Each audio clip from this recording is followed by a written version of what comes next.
তরুণদের প্রতি মেসেজ দিব, আমরা 17 বছর জেল জুলুম হত্যা, ঠিক আছে, জুলুম সহ্য করেছি।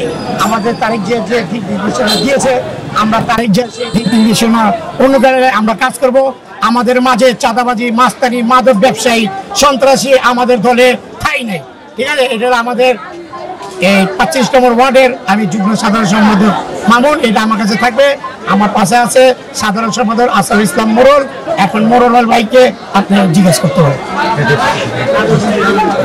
মাননীয় প্রধানমন্ত্রী, প্রথম প্রধানমন্ত্রী বেগম খালেদা জিয়া সুস্থতার জন্য আপনাদের কি মেসেজ?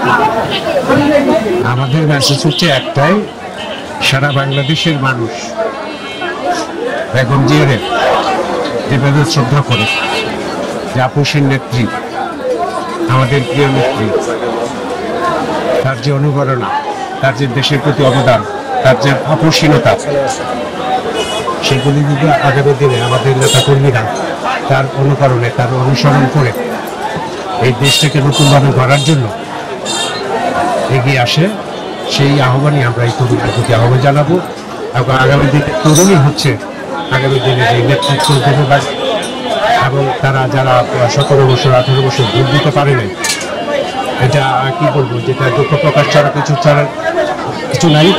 চেষ্টা আওয়ামী লীগ সরকারের এই 17-18 বছরে তারা ভোট দিতে পারেনি। এবার ইনশাল্লাহ আগামী যে জাতীয় নির্বাচন, সেই নির্বাচনে অবশ্যই তারা ভোট দেবে।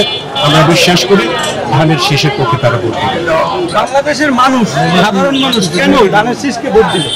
ধানের শীষ মাটিও মানুষের দল, ঠিক আছে, শহীদ রাষ্ট্রপতি জিয়া রহমানের দল। ধানের শীষকে ভালোবাসে, আমরা ভালোবাসি ধানের শীষকে, জিয়ার আদর্শ সৈনিক আমরা, তাই ধানের শীষকে সবাই ভালোবাসে। ধন্যবাদ।